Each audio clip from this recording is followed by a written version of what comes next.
Okay, so this is going to our last talk in the morning session. We are having Matthew McPartlon from VantAI. He gets his PhD from University of Chicago, and he's a senior research scientist at VantAI working on protein, and protein small interactions. And he's going to talk about latent log. I think it's NIP's paper, probably, or workshop. And yeah, let's move to the drug discovery part of the graph learning. Thanks. The microphone working? No. No? How about now? Okay. Here anyway? All right, hi guys, I'm Matt. I'm at VantAI. I work, basically what Ali just said. I do protein small molecule interaction prediction. This is a bit of a detour from the more standard graph neural network graph learning talks. So today we're going to talk about protein docking and a method called latent dock. So this is an approach developed in collaboration with Salim Marquette, Tomas Gavner, Daniel Kovadim, Alex Sergio, Zach Carpenter, Luke Ganay, Michael Bronstein, and my PhD advisor, Jimbo Zhu. So before we get into this, I'm going to first define the problem of protein docking. So this protein docking problem, the task is to predict the structure of a bound protein complex. So like the way that these two proteins might interact in your body or in a cell, given the structures of the individual components. So you get to see each individual component protein, then you want to predict how they'll actually bind in 3D and interact. And kind of this problem, at least for now, is split between kind of two approaches. There's flexible and rigid docking. In flexible docking, you want to model conformational changes in these individual components. So you might see components, how they would look kind of individually apart in your cell, and then you want to model them in their bound state. So you want to model these changes that might occur only upon binding. So for example, like when an antibody binds to an antigen, like your body simulates some kind of immune response, the actual loops on the antibody are going to change to like better match the 3D shape of the antigen when this binding occurs.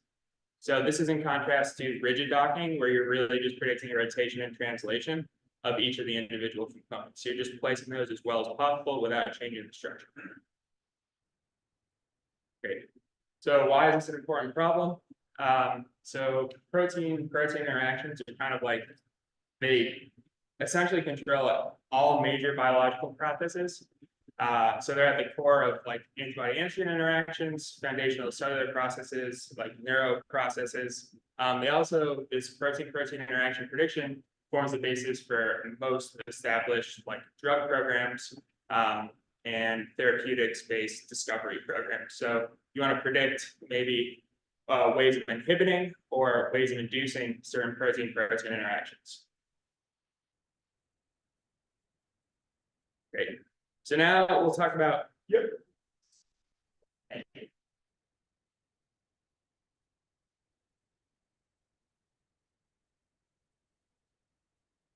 All right. Cool. So now I'll talk about some motivation for this approach. So hopefully some of you guys, at least everyone in the bio world, is familiar with AlphaFold 2. This is like the DeepMind protein structure prediction program, which is set to solve protein folding. And AlphaFold 2 is this really interesting architecture. Like you could probably get through a whole PhD just knowing this. It's really an incredible process. So it doesn't just work; it works really well. And there's some really interesting takeaways that you can get just from looking at this. So first, you notice that like kind of the whole model is meant to predict a protein structure given some features. And what are those features? They're all derived from a protein sequence. A protein sequence is just some tensor of tokens. Each token has a value between 1 and 20. So that's a way to think about a protein sequence. And this protein sequence gets converted to a multiple sequence alignment, templates, all of these other things. But the important takeaway here is that all of these input features in AlphaFold2 are invariant to rotations, translations. They don't say anything explicit about 3D geometry. So this gets passed into the encoder of AlphaFold2. These are analogies that I'm making. This is not, they don't call this an encoder in the AlphaFold2 paper, so just go along with this. So these invariant features get past this invariant encoder. This invariant encoder is like this kind of large transformer network with some secondary updates for the pair features. I should say like the input is kind of your standard node features plus some edge features. These edge features are some kind of implicit representations of geometry. Great, so invariant features get passed an invariant encoder. That encoder has some invariant latent representation of the nodes and edges. And that finally gets passed through this equivariant decoder. And then decoder produces 3D geometry. What's interesting is that along the way, like, so from the beginning to the end, there was no step where we had like these equivariant features. There was no like explicit notion of 3D coordinates. All of this is constructed by the network. So even though the input is fully invariant, we're able to predict this 3D geometry, which we usually think of as like only being possible with equivariance somewhere. And indeed, there is some equivariance in the decoder. However, the initialization of the decoder plus its features are fully invariant. So a question you might ask is like, why does this work? So shouldn't we need some notion of, explicit notion of geometry in order to actually produce explicit geometry? And maybe we can think about, so sorry, this goes more with this slide. So we can think about like, why does this work? Why are we able to go from invariant representations of geometry to actual explicit 3D geometry?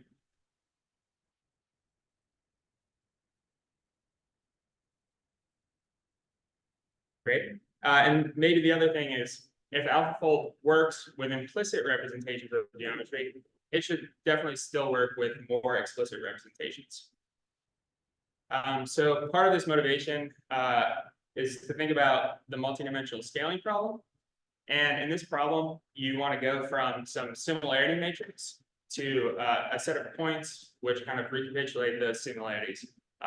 In the sense for like, if the similarity matrices are the Euclidean distances between a set of points, then multidimensional scaling can be used to exactly recover a set of points that capture those distances. So there's a very simple formula to compute the distance matrix of a set of points X. So if you have a list of points in RD, then you can write the Euclidean distance matrix of those points as a function of the Gram matrix, plus some column vectors of ones. And then you can, after writing the Gram matrix, the distance matrix as a function of the Gram matrix, you can just invert this and follow the classical multidimensional scaling algorithm, which just computes an Eigen decomposition, essentially of this Gram matrix, to recover the original X set of points. So that's one way to go from distance matrix to points, and along that way, we know kind of along the way that we haven't used any like explicit, or we've used explicit information of geometry, but we didn't have to worry about equivariance, rotations, translations, anything crazy. Kind of part of the reason for that is that this Euclidean distance matrix operator is invariant to rotations, reflections, and translations. So for any orthonormal matrix Q and like D by D matrix or translation B, the Euclidean distance matrix is invariant to Q and B. The other nice property is that this Euclidean distance matrix is low rank. So maybe you can see that in the previous slide here. So it's a function of this Gram matrix. This Gram matrix has rank D. It's the product of two rank D tensors. And this secondary term with these 1-1 transpose, which adds rank at most 2. So it's nice that we have a very low rank representation, which is also invariant to rotations and reflections. And as a constant, so one consequence of this invariance rotations and reflections is that we won't be able to recover the absolute point set. We lose this kind of rigid information, but we can recover a point set that is equivalent up to these rigid transformations. Great. So kind of to summarize this, multidimensional scaling shows us the existence of an invariant mapping between Euclidean distance matrices and Euclidean coordinates, which realize those distances. And AlphaFold 2 has already shown us that implicit representations of geometry. So there exists a neural network architecture that can take implicit representations of geometry and use those to produce explicit representations of 3D coordinates. So this kind of motivates us to maybe learn in this implicit encoding space. So kind of the latent representation of some geometry encoder and use some decoder latent type decoding method to actually realize that geometry. So, right.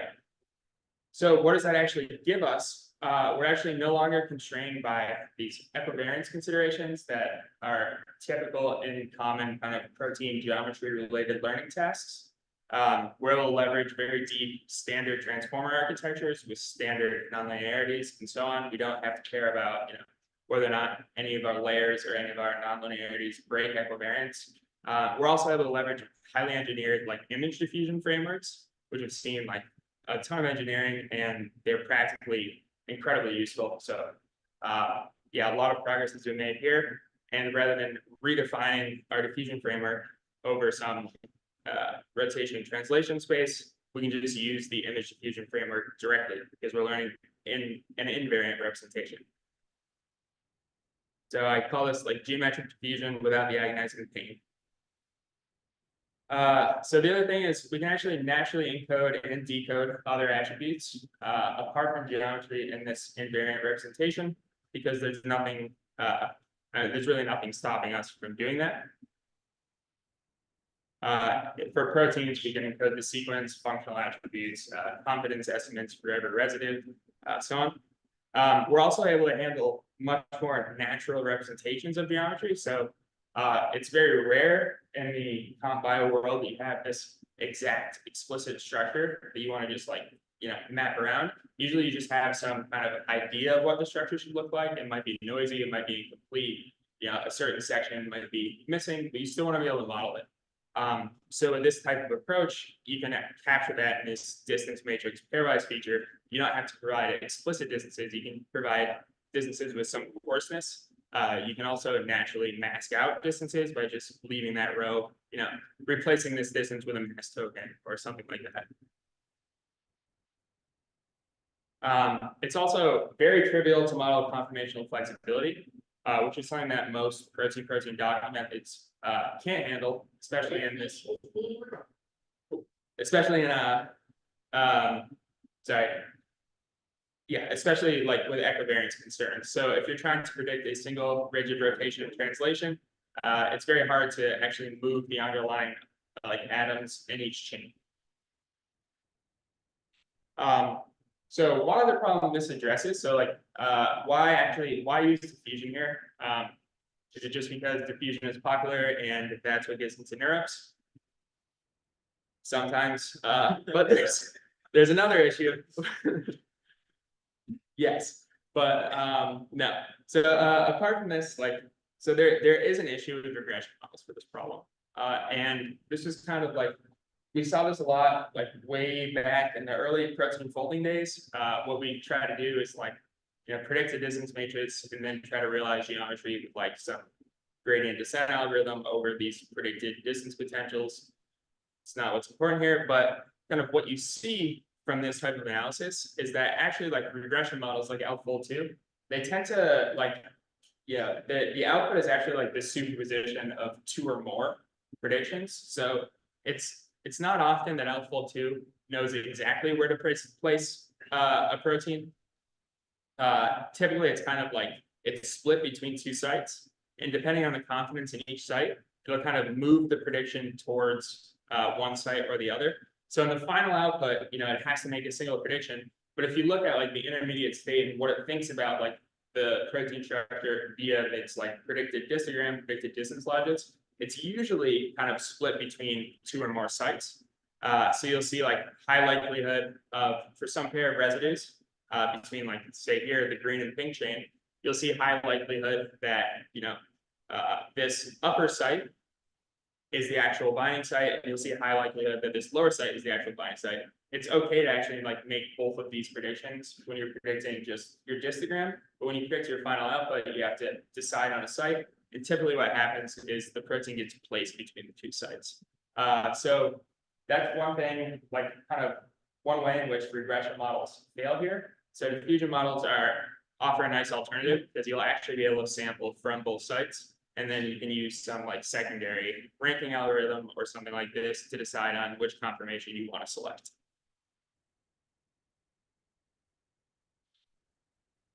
Great. Yeah, so now I'll talk about the method. So this method is latent dock, and it uses latent diffusion to learn this protein-protein docking problem. So we kind of start, I'll get into the components here in a second. Great. So here, our inputs to this algorithm are kind of invariant representations of 3D geometry along with other attributes of the protein. So we derive some explicit representations of geometry from the protein's 3D structure. So this is stuff like C alpha distances. These are types of atoms at the protein residue level. And some orientations. So I said before that multidimensional scaling is invariant to reflections. One way to break this is to provide dihedral angles. So if you know dihedral angles between points, kind of like torsion angles, then you can decide on the proper reflection. Apart from this, we have some standard like sequence information, which tells you kind of the relative positioning of the proteins. So proteins fold from a sequence of amino acids. There is a start and end, like natural language. So we have ways of kind of telling the network where that start and end is. And finally, we also provide the amino acid type. Great. So at a high level, our VantAI architecture is just some encoder and decoder.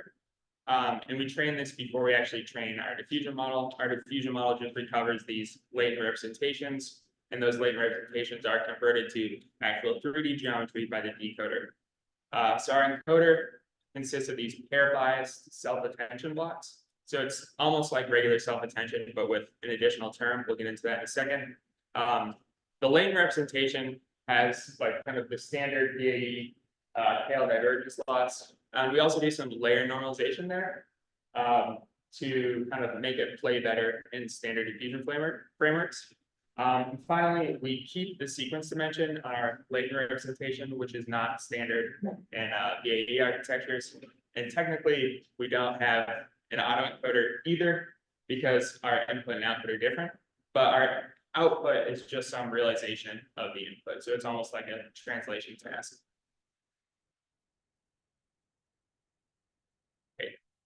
So yes, our encoder architecture, like I was saying, uses this pair-biased self-attention. So if you look, the standard attention formula is given here. And all we're doing is just adding some additional term. That additional term is a linear projection of the corresponding edge feature. So when you compute the attention weight for feature I, node I and node J, you also have some edge associated with it. You use a linear projection of that edge feature to bias the attention weight. So essentially what this does is it gives us a way of transferring these pairwise like geometric representations into the node representation.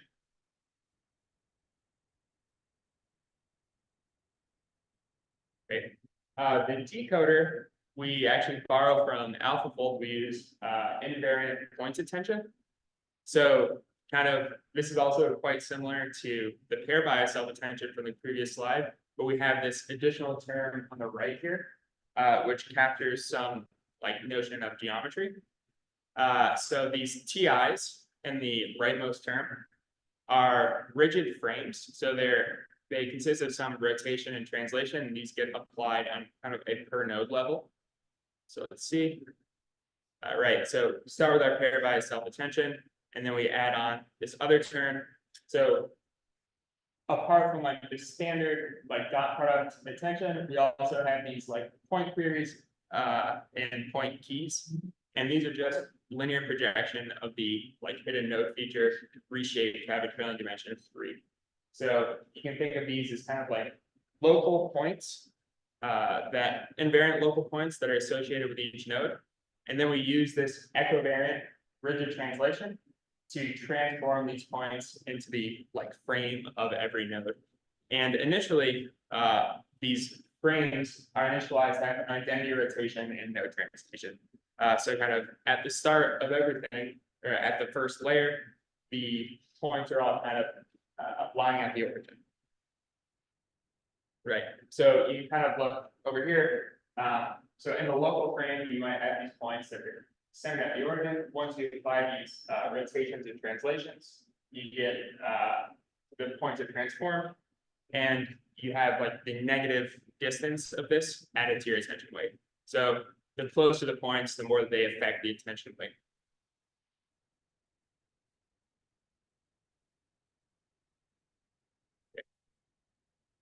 So the output of this encoder-decoder architecture is a full 3D protein structure. So we model all atom coordinates, and we train this with phase loss, similar to AlphaFold 2. We also use a linear projection to recover the sequence, and we train that with cross entropy loss. Along with that, we have some per residue level confidence scores. This is like the LVDT score, which measures how well a residue's microenvironment kind of matches with the ground truth structure.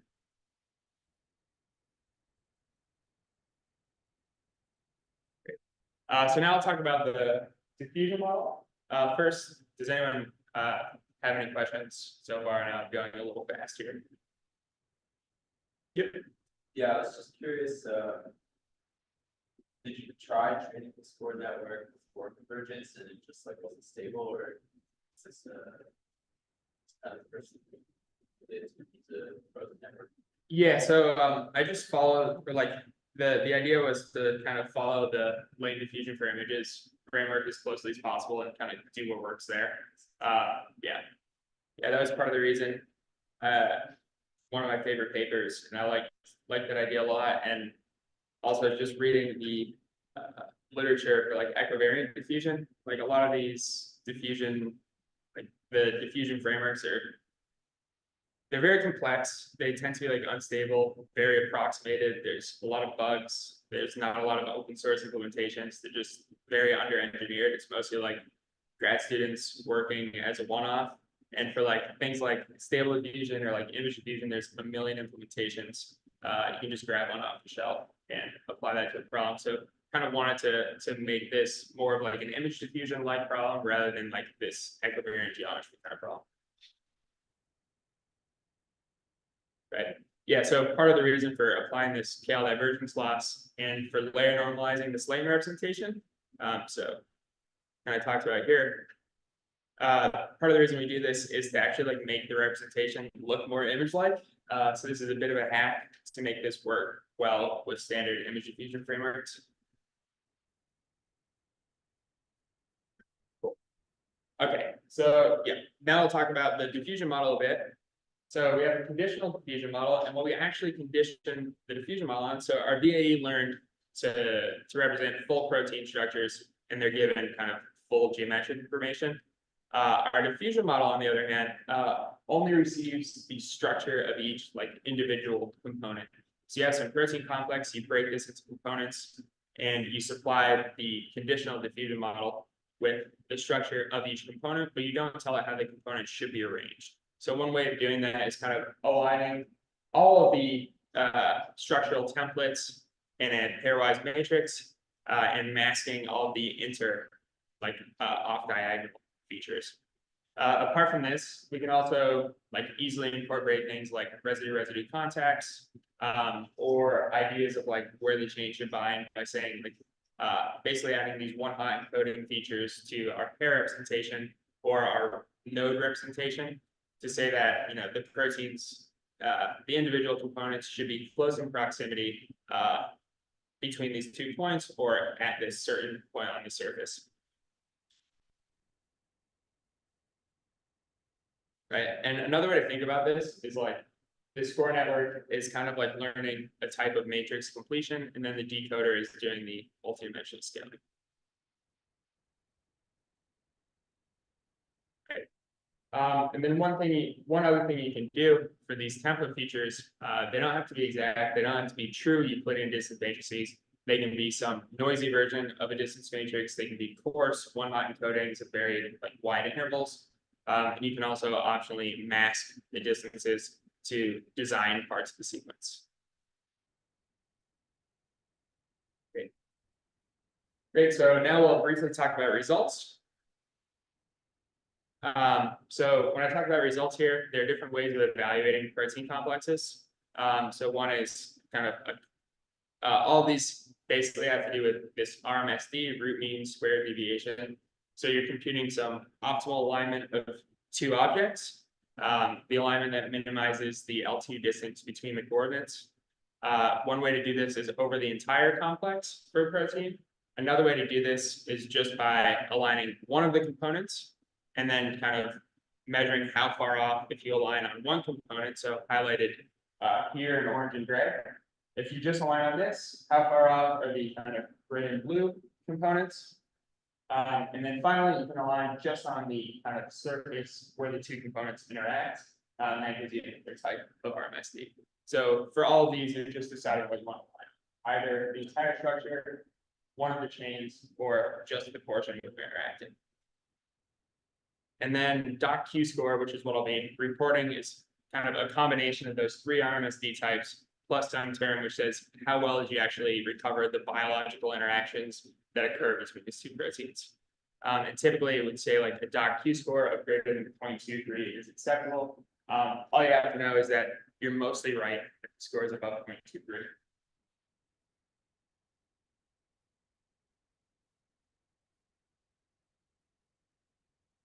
Okay.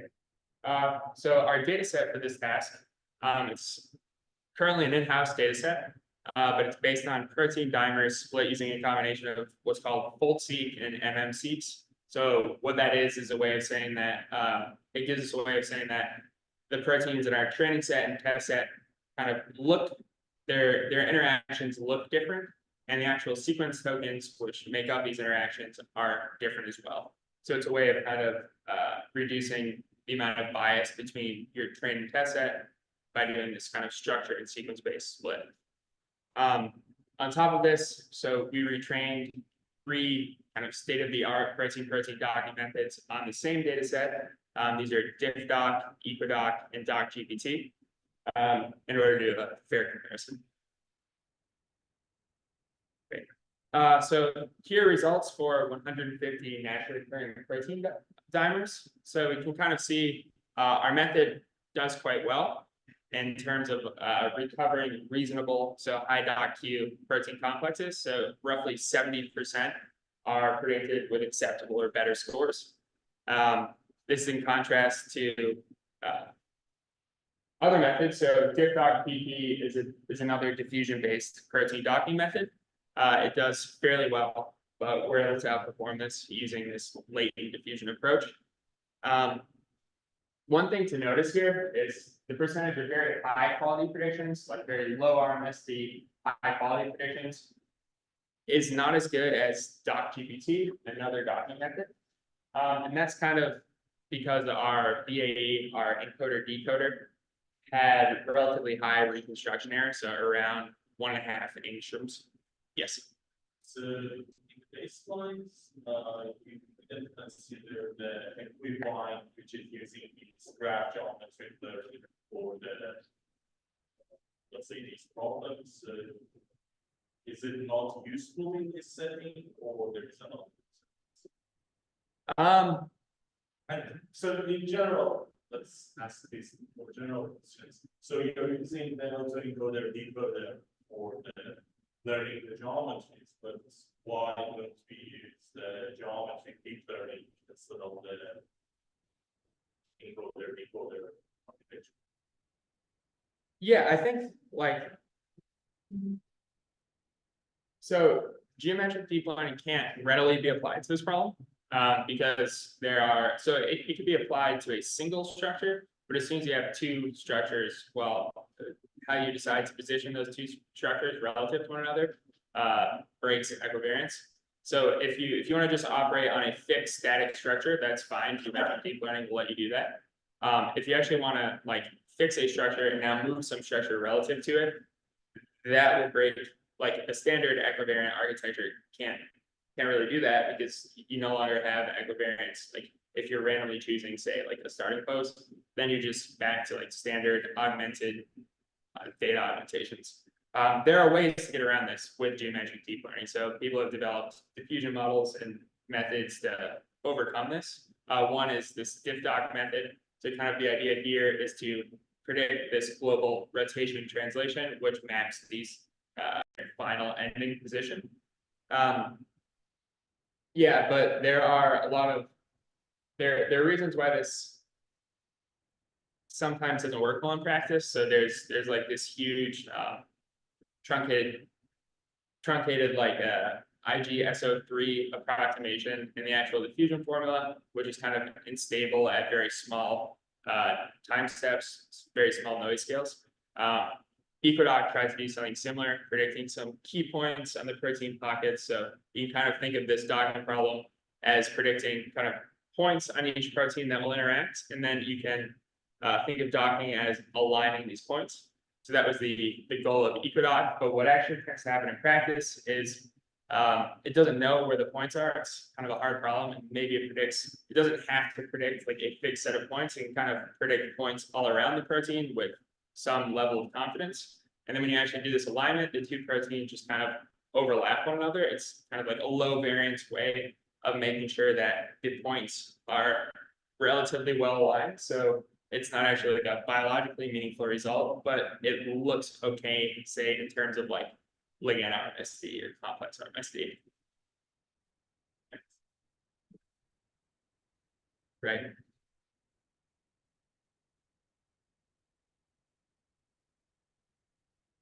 Cool. So here we just compare in terms of sampling efficiency. So I kind of like one way of thinking about this. So for this DiffDock PP problem, you actually start, like in their framing, you actually start with these two structures in a random rotation translation. And the goal is to kind of move one structure, move one of the structures over to its like full docked and ground truth position. In doing so, kind of the starting point, maybe like your initial starting point, your initial random rotation translation might be important. If you're very far away from the site, it might not be able to get it there in time.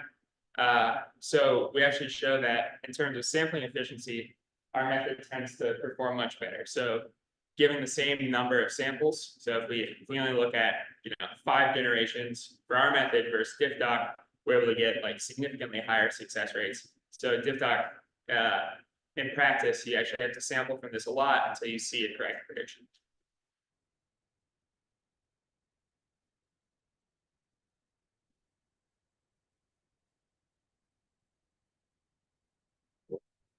I'll quickly talk about some extensions.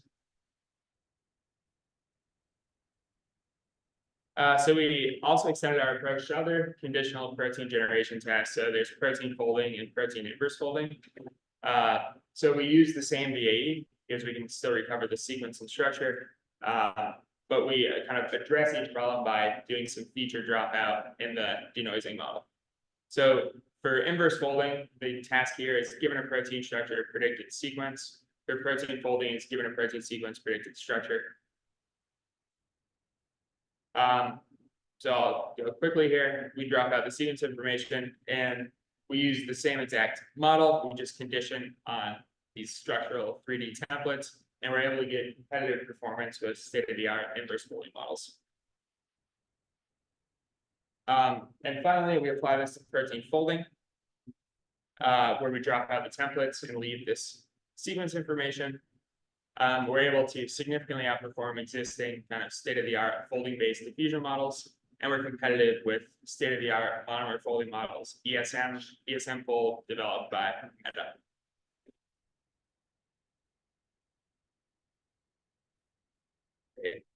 Yeah, thank you everyone for listening.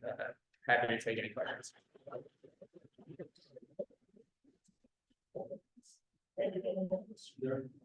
Hi, thanks for this talk. I have tried to talk, but with negative metrics. With the talk. One problem that I have frequently encountered is that although I have to get all these scores, diffusion and then in this finite job on the mining side, it ends up producing a lot of flashes in the finite structure, even when they're rapidly there. What it was for the latent job that we're using for interactions, do you suffer the same problem and Yeah, so we compare the number of flashes with DiffDoc, EcoDoc, and our method in the paper. On average, we have like 0.1 flashes per structure. EcoDoc has, I think, like several thousand. And then DiffDoc, yeah, I forget the actual number, but it's like 10 or so. So the nice thing here is like, so with this approach, I can find it at some point. Yeah, but so when you learn this like encoder decoder architecture, you can just apply like a very high flash loss on the decoder. So like you can train the decoder to not produce any flashes. You can make that like heavily penalize this. So anytime it sees an encoding, it knows like via adding this noise, whatever, it knows that protein structures do not have flashes. So you're enforcing this like in a model that's really easy to train. With something like some method like DiffDoc. So you're starting with some random rotation translation of like one of the protein chains. In order to get back to like the correct transformation, you might have to pass through the structure. So you can't like apply a flash loss in this model because actually at intermediate steps you need flashes in order to like fulfill the diffusion objective, like finding this rotation translation, which moves you from point A to point B on a direct path. That direct path might contain a lot of flashes along the way, so you can't actually enforce that loss in that. so if that end up introducing bias if you in your models if you end up building the hard class code to get really quickly as well. If there are a lot of flashes in the train set. Yeah, and you're avoiding them. So yeah, if we have an example, so we use a pretty relaxed definition of flash. So we say two C alpha atoms that are within distance of like 2.5 angstroms. That's a flash. We don't actually apply this over side chains. You could, but just the C alpha atom flash tends to do pretty well. So typically you don't see it's almost impossible for two C alpha atoms to be that close. Thank you. Yep. You do also. Yeah, I checked the workshop paper that's scaling. You guys have a timeline? Hopefully within the next couple of weeks, we'd like to release it at the same time as this data set that we use. Any other questions? Might be some in the chat.